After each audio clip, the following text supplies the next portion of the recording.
mostly what I do is I find really good things and I make fun of them and find the negative. But I would like to flip that for just a second. See if we can't find some positive in some negative situations. I call it finding the upside down.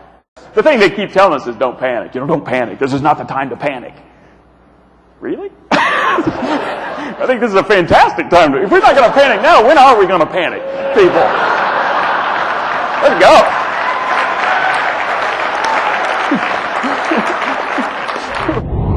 The way we deal with setbacks and obstacles, I think that to a great degree determines how much success we're going to achieve. And I got to tell you, in that battle to maintain momentum, I think having a sense of humor is the strongest weapon you can take to that fight. Yeah.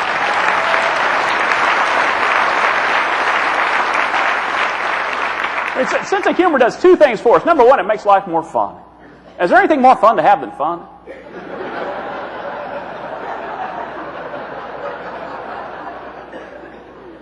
And secondly, it puts things in perspective.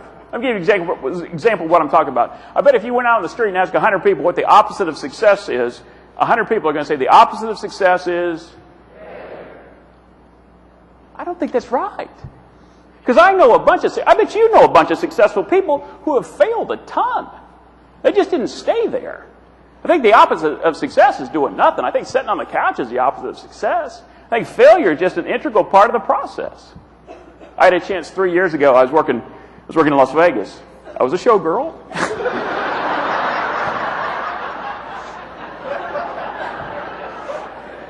I'm kidding. I was a stripper. The point is this.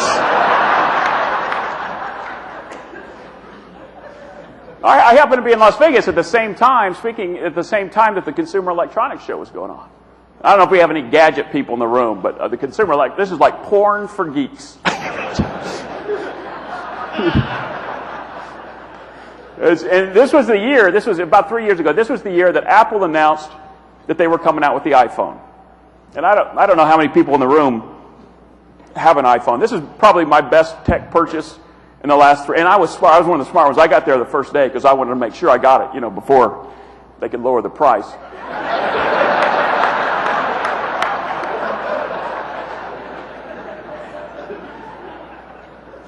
Fabulous product. 3rd generation they're on now. And this came on the heels of them having the iPod. I don't know how many people in the room have an iPod.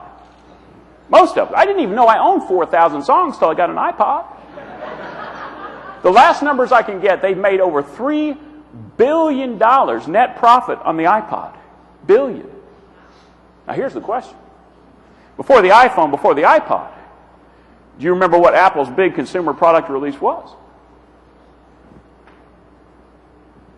The Newton. Yeah, how many people have a Newton? Nobody has a Newton.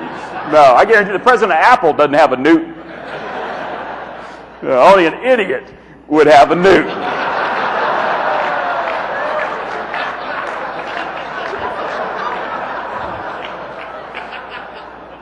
Millions of dollars research and development, millions of dollars in production, promotion, shipping. They sold 4 of these. They got the other 3 at home.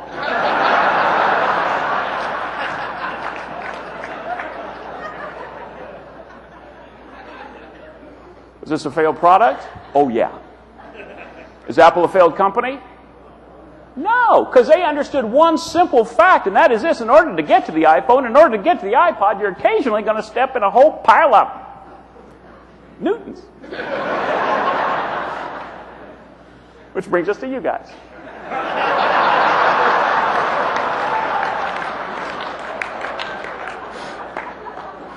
I mean, we're in a world of Newtons right now, let's be honest. This is... But the thing is, when things are this catastrophically bad, I think there also is some commensurate opportunity. And mostly what I do is I find really good things and I make fun of them and find the negative. But I would like to flip that for just a second.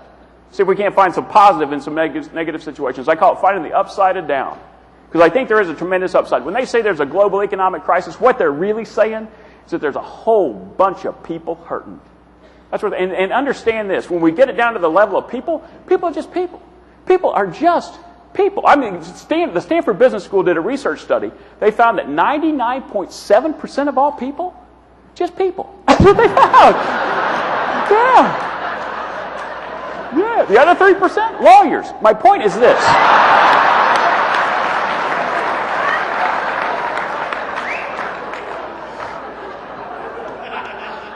People are just people. That's what I'm saying. And as unique and individual as we are, we also have some commonalities that are really important. And one of those is this.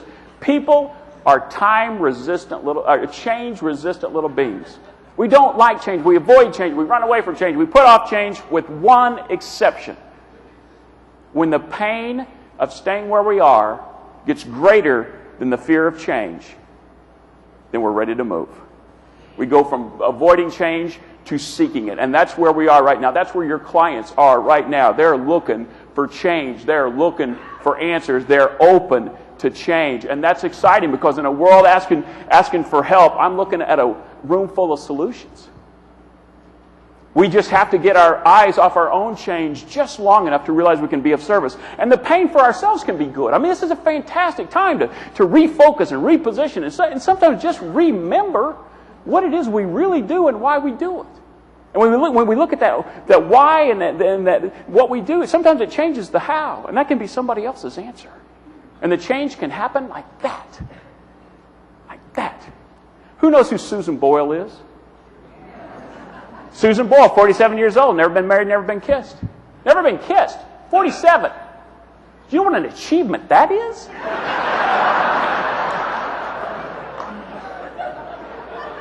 I mean, I don't want to brag, but I've been kissed. I mean, like 3 times. A couple lawsuits. The point.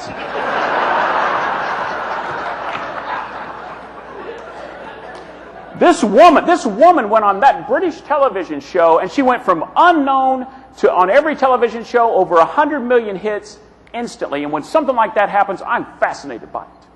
I look at that and I say, how does that occur? And I came up with 2 things, and I think they're important to understand. And neither one of them have anything to do with her being able to sing, by the way. I mean, she has to be able to sing for the story to happen. But there's great singers. There's great singers in this room. They just don't generate 100 million hits. How does that happen? 2 things. First thing I think is this. I think we respect her courage. Can you imagine her standing in the wings?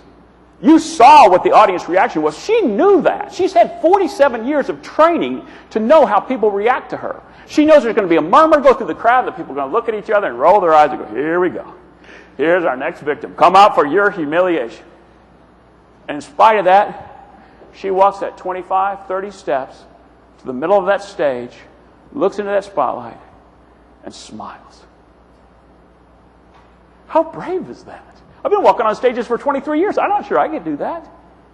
We respect her bravery. And the second thing is, I think we identify with her. Because I think all of us, I know it's true for me, and I don't think you'd be sitting in this room if it weren't true for you. I think we all believe that deep inside us we have skills and talents and gifts and abilities that if we ever fully shared with the world, it would change our lives. She says she did it because she made a promise to her mom. My question is, what are we waiting for? What kind of promise is it going to take for you? And my prayer for you is that before you leave here, you make that promise. And you're not going to do it next year, not next month, not next week. You're going to do it before you leave. Make that promise to share what you have. Because what's the downside? You could fail. Failure's overrated.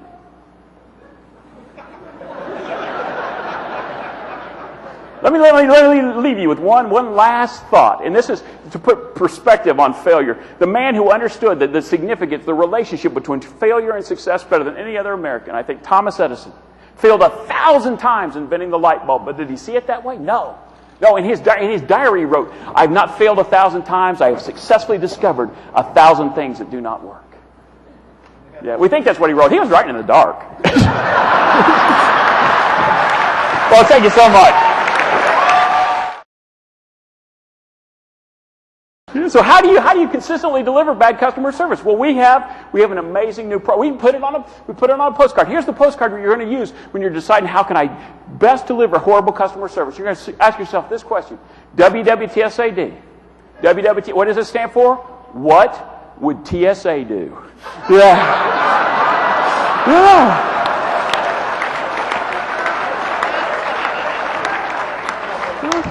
Now, I'm not suggesting you have the wherewithal of the federal government to make your customers' lives miserable. I'm saying we can learn from these people. They're masters. Yeah. I mean, they have one simple rule that you can apply in your business tomorrow and it'll make a significant difference. Here's the rule. Listen, this is fabulous. You may want to write this down. Protect against the one by punishing the millions. Yeah.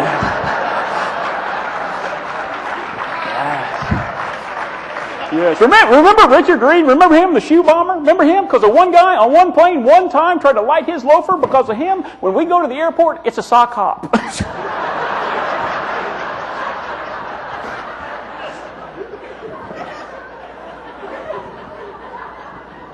Him, we got to take off our shoes. Here's my question.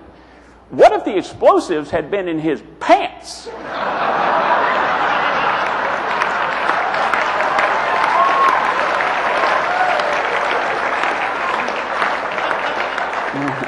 Yeah, you think the lines of security are long now.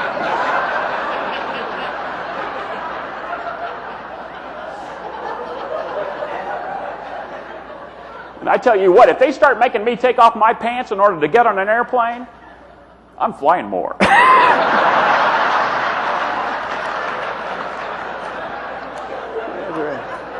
I made platinum and I got a thong. How you doing?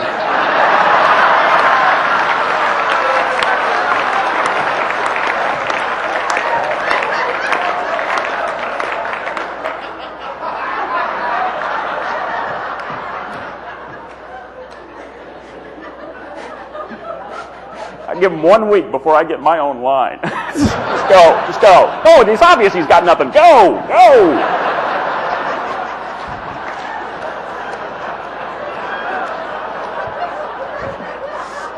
He's burning my eyes. I mean, let's be honest. It's not like we're not having to take off everything we own now to get on an airplane. Take all that stuff off, put it in a little tub, go through the dishwasher, come out the other side. Trying to assemble everything you own while you're being pushed and shoved and jostled. I hate that. Here's what I love. I love watching other people do it.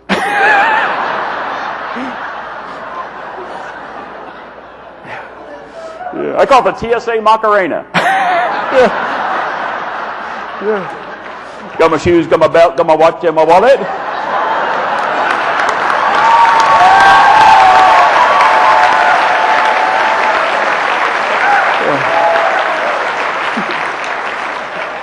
Boarding pass ID and my cell phone. Hey, where's my laptop?